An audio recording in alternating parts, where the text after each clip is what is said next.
Marmalan, marmalan, marmalan.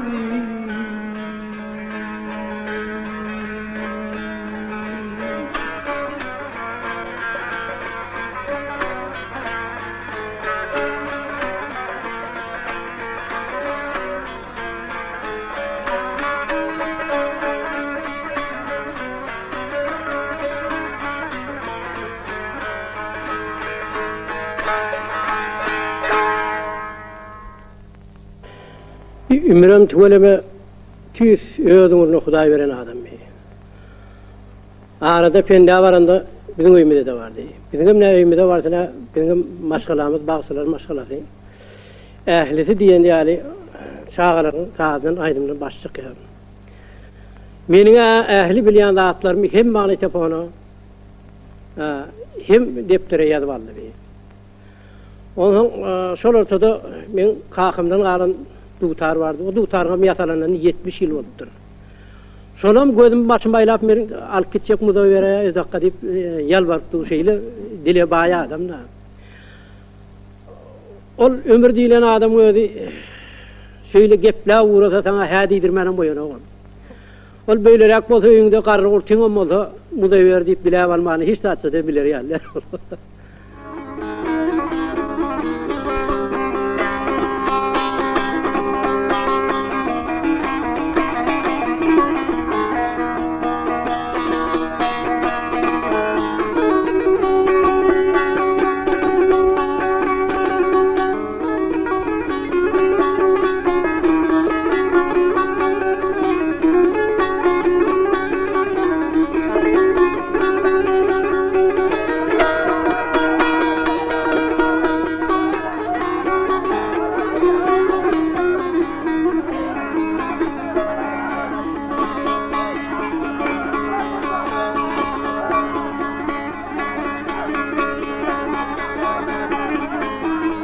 Ümreteni Türkmenistan'ı tanımayan yoktur. Sebep on barmadık ovası, firmadık firgini, kuruluşmadık kocası kaldı mı neymi? Folklorçunun ıkbalı şeyli de. Ümür orta, almış yazıp alim olmak için folklorçuluğu saylap almadı. Öz toprağını, öz halkını, öz devletinin tarihine söygü, onu şiyoru iterdi. Ümür, hem folklorçu, hem alim, hem magaripçi, hem tirip. Han geçenin meşhur bağdarı. Ömür buna kyan geliyor. Her gerek gelenine de ağın gidiyor. Uruş yıllarının açlığına bağdara çıkmadık şahitepler satıp otuyorlar. Ol, satıp oturan haridinin hayatı atıra değişikliğine bilen o. Tarihliğine bilen o. Baltika, Ukrayna, Kavkazyalı yerlerden yürüyte gelen dellaller tarihimizi satın alıp gidip otuyor. Bu toprak orta duruşunda tarih.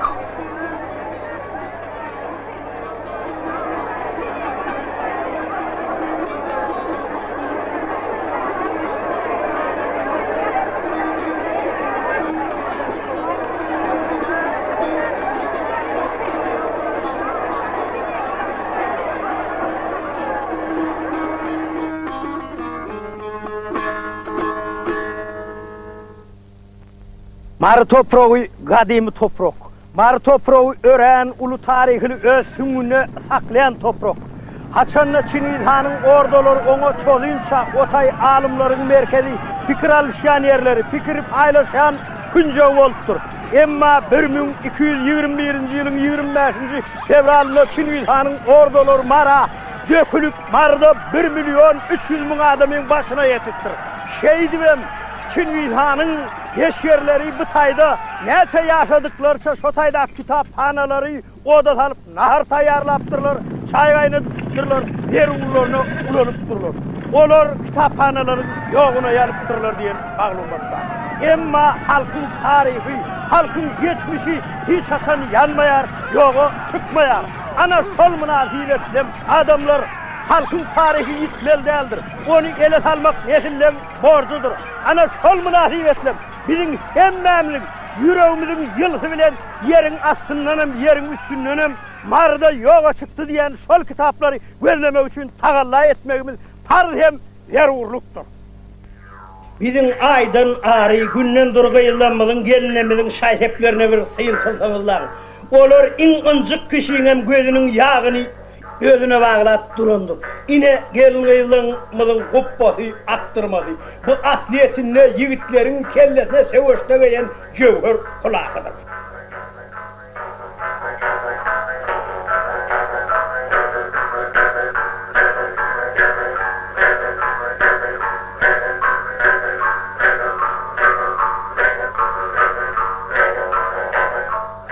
Gülyaka sayın kılın, Gülyaka gözünün kamıştırıp duran şuğlolluğu eye, ol döş kafasını vurulordan saklattı. İnni bileziğe, bir parmaklardaki kökünlü yüzüge de bir sin kılıp koyun. Biyem asliyetine yiğitlerin koşorunu, bileğini, pencesini, ayasını, kılıç urgularının, layla urgularının koruyanlar olup, tamam gelin yıllara şahit olup aralaştı. İlkisi ışılmadığını, sonra moza gelin yıllara bele şahit olup aralaştı.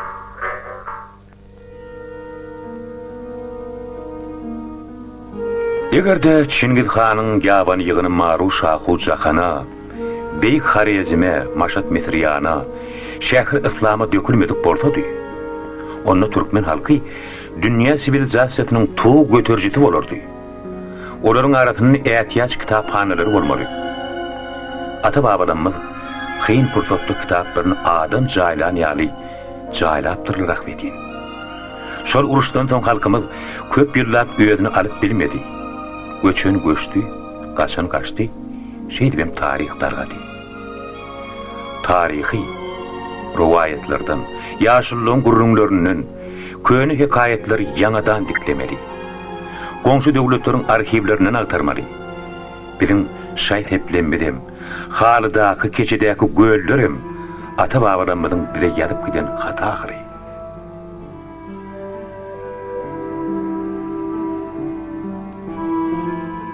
Ömür ağa, sen şu yadigarlıkların arasında köp vaatlar beri gezip yazmasın için, hey bir halk için bir neticeler tapan dağıtların var mı Ömür ağa? Hava atan etes hakkı. İl bir teren umman, ilin baylığının anırsı var da beğersi yok. Yine şu yadigarlıkların içine aylanıp ben ilektisine öğürlüm, vaya başınam tuttum diyen fikrim var. Yönü Türkmen halkının milli mirasını, kovvalı geçmişini yığınamak yönü möne iştel. Büyük bir ümresenin şagirtlerinin işem derle öğren ken adamların jonluk kalan bilen ılgap köp iş etmegini talep ediyor. Yine bizim geçmişimize her halk gör atan epey hakkı. Öğren yüklöşük zatlar var. Gör oğlun 44 şahası var eken. Son ağramlı bölüğü pelvan bağıştan yazılı valını. Yönü son 44 şahasam ilemlerine vurulunması gör biz nehilladın eyesi bordu. Yine alıp görülü Mollötörü ahunu. Mollötörü ahun Türkmen mağariflındırıcısı hükmünde bizim ağımıza girip tarihimize sinittir. Emma Mollötörü Akka'nın bir topar zatları yitiptir, yoga çıkıptır. Biz gelensizlik edemizsen 11 kaptalı deryadan geçittir, mirasının bir kaptalım denizden geçittir. Türkmenleri olsa dini artan suyuşunu aldı. Mollötörü ahun dileyen adam yönümünü adam del canım ağam. Onun dörödük giden işlek giden matematik denlemelerin şuun kunun alımlarım derlemen çözüp bilen aklar. Onun günnölüğü var diyen gürrün var. Emma biz şuun kunun tapıp bilen. Eğer de biz Mollötörü akkan akılladını yığınasak canım ağam bir topar kesellerin hem derdini dermanını bilip bilecek. Yine alıp göreli ikimizin tanıyan adamımız Hurt Yakubi. Hurt Yakup öldü uğruna bir hili tekelikliğinin adını eyesi bilmez at biler, yavşıgının adını yakayını bilmez ya at biler diyen yörül ve layık gelip işledi, zahmet çekti. Şirin ovalı, altın nağması bilen Türkmen'in yüreğine ornadı. Emma bir topar kişi onu kıra çekti.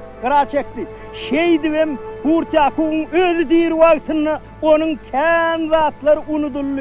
Onun bilen destanlarını sanap çıkmağım canım ağam mümkün değil. Yönü bu zatları yığınamak ata nefes hakkı. Ehil küllü Türkmen'in oğlunun kayızının işi olup duruyor.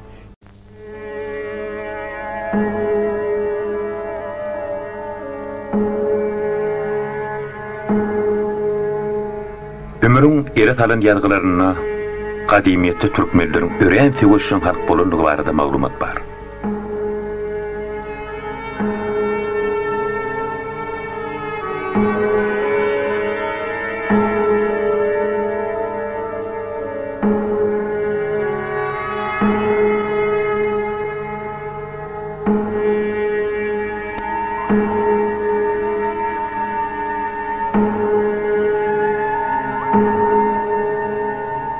Günnogorun alımının medeniyetinin tıngotunun öten yeri bolan Mari'nin köp yeri tarih.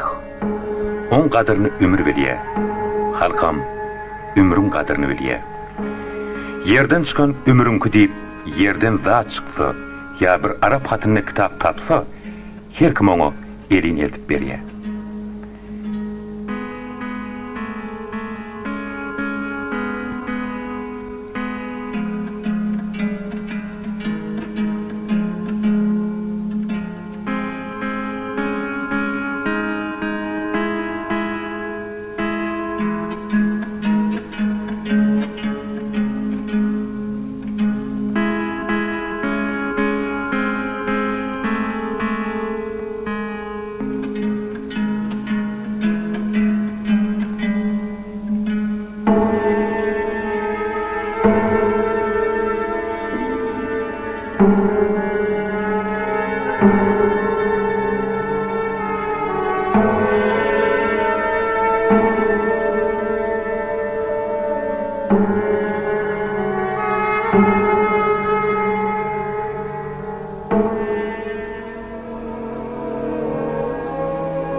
Tarihi qatık qadap darışyar. Maru Şahu Cahanı Çingizhan'ın nökörleri uotlan morso. İnni biz, on qaren möylevini diye qark edip alıp barıyar.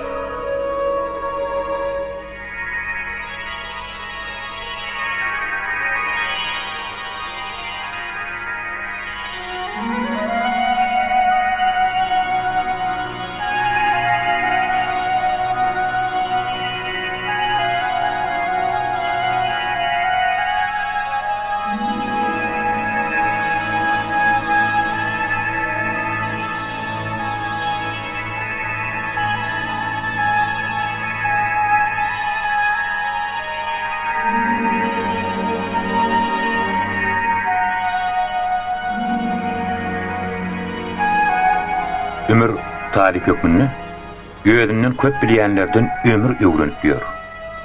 Halip hükmünü de şagirdlerini, okuşularını öğretiyor.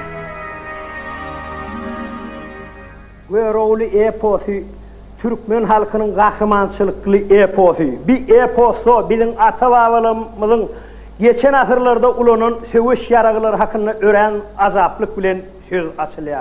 Kılıç aydır men parlayam, parlap kovadan ineyim, kanimi iki böleyim, ala polat bolon çağda demek bilen, yiğidin elineki kesir yarağına öğürlüptür.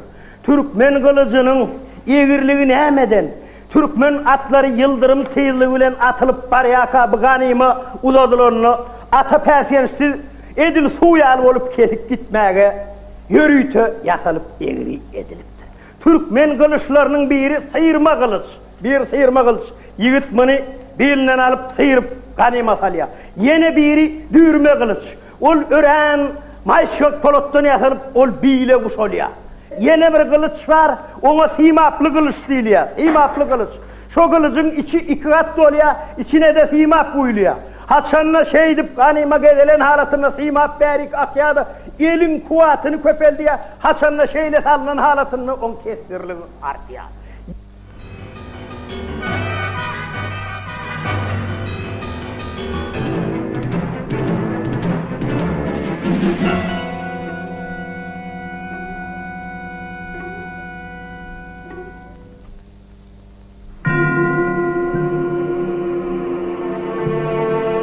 Ümreten atıllı işine iyi başladı.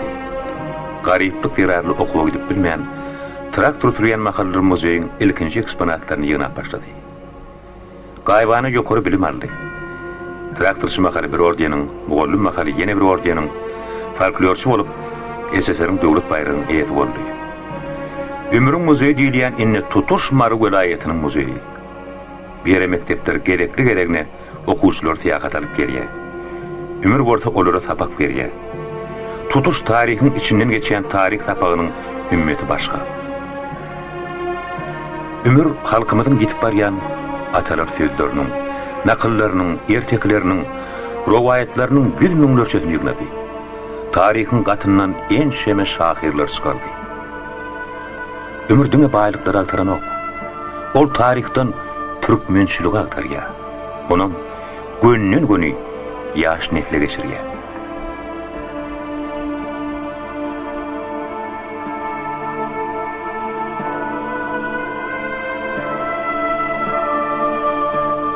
Çağalanmalı, berk tutmalı. İlka özün berk olmalı.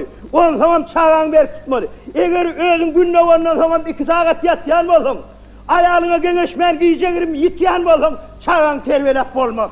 İlki özün olmalı. Özün olmasam olmaz. Alma ağacından taşa kaçmaya. Ununla olsa urvalığına da diye. Şunun için ilk özünü sıkacak alıp, özün güne buyruğundan geçirip, puta durmalı. Eğer de men öyüm tılladan, gövhürdün, rahatlım gövhürdünüm olsa kıyızımı tondursa beni, kıyızımı tondursa, kıyızım ben avrayım dekar ettiğin bir yeri bilen, yalan yılırvanıyla tirkeşik kaçıp gitse, men öyümden çıkıp bilmeyen içurnuk olup ölüp kalyan. Ana şunun için yine bir adı bilip koymalı. Bir adamın avrayı, ovan avrayı, ovan avrayı, şol adamın avrayı. Eğer şuna doğru düşünsek olur. Yöne biz öz mümkünçülüğümüz peydalanmayar.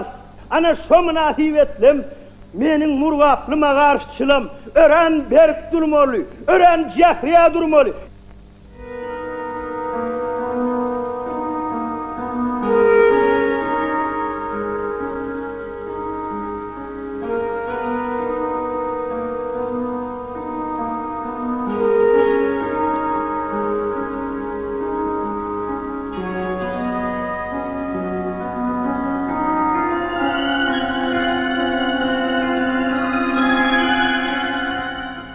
Atalarımız bağlı ediz, edebi ondan hem ediz demek bilen öz kıyızlarının edepli, ekramli, pekimli, payhaslı, mağızlı, menleşikli, sarmaklı olmağının aladası bilen yaşaptır.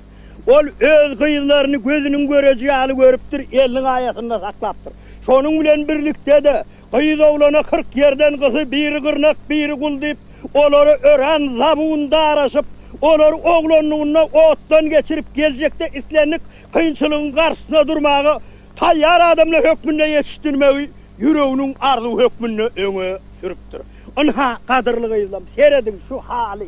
Türkmen kıyızları, Türkmen gelinleri şu halinde okuyalar. Hali dokumak, okuyalı kıyın işin biri. Bur okana ver, bur dokana ver diyen gep var. Hali dokumak nehili ağır. Yüpünü tayarlamalı, büktürmeli, yuvurtmalı, çitmeli, kırmalı, kıradalavul sağlamalı, karaz oңormalı. Hali dokan adamın elleri eğreliye, billeri bükülüye, gözleri çöngölüye, at üstü hiyallı, dokma üstü yerli diyen gep var. Emma Türkmen ağan kıyızları, gelinleri, novcuvanları, mıdama işenirliğin tarafına durtturlar. Könülümüz öz kıyızlarını yüngsüz öyün kıyızı yal edip yetiştirmen, İslenli işi edip bilen, bir hili eden işi nusfoluk yepten gepi güvelik adamlar hükmünde köpe çıkarıptırlar. Halı dokaptır bizim gelin kıyızlanmaz. Şundan kazancı ediptirler. Emma şun kuvun yalan yılgıranın sıyınından aslışıp, yaramazlık bilen kazancı ediyen adamları görümde, sıyınlamda.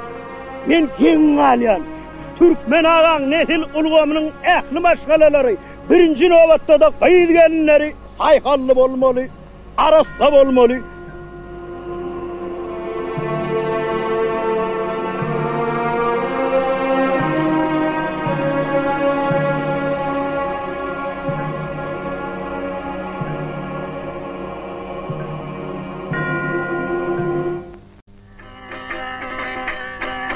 Türkmen toprağının ustad yerin kıyıları, ezber eneleri, kamil kişileri var. Şeyli kamil kişilerin birem kaygısız Atabay'ın dostu Abdurrak Oral Muhammed oğludur. Abdurrak ören zor abi. Onun parmakları iğla adamın koşarı olsa da onun dokak giden 200'lü çitimi yüpek halısı şuun suyunun en ezber ustaflarını öz ağzına kırdıp bilen azaplıktır.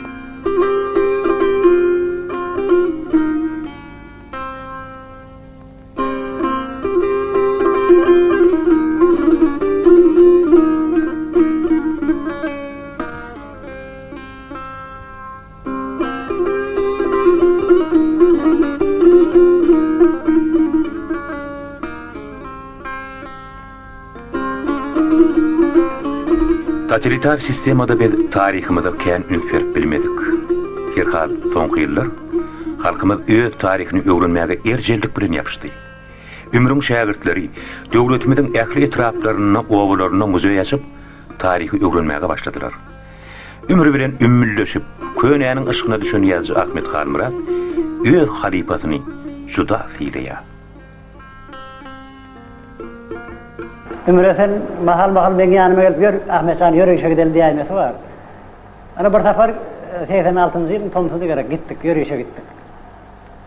Kum eteğindeki, kumun içindeki oğulları ayranı uğradık da olayın. Dışoğun ilerisinden bir yerden giyirdik, ondan sonra Hakan'ın gayrasındaki, kum içindeki Bükürölün, Kırkkuyu, Kümmetli, Haşşan, onun ağırdaki Öykölü, Ayraklı, Pıçaklı, Akmorlu diyen bir topor kum oğulları var. Şolar ayrınıp yaşırlarla gürleştik. Kän kılıklı gurunların üstünden vardık.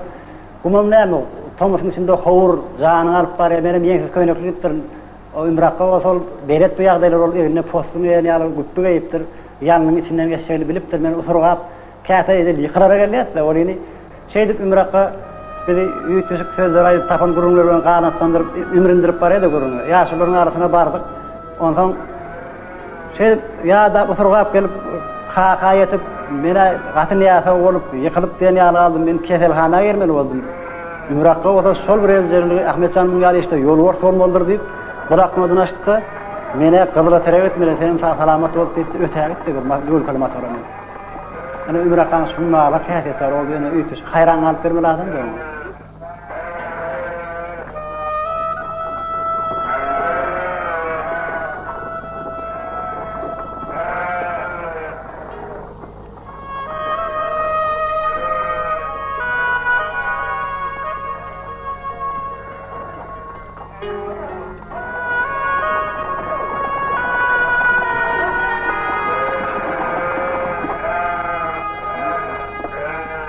Ümrün kalbına garaşlı Türkmenistan'a bolan söýgi barka. Ol ýadam adam, ýaltanmadam. Sebäp on 80 ýaşly halipasy bar. Edrek ağa şinni ýadadyn nip iştin eline soğudanok. Dostum Ümre seni bir bağışlap, öz edýany şakyny özü aly bir goşgy düzdüm. Şo goşgyny meşlaýda aýdyp berýän men. Ana şondan mani alıverin şu goşgudan. Tälim alan göğünü soğukdan, şeke durur dava goğdan, sorasanız atam nuhtan, sonra dostum haber verir.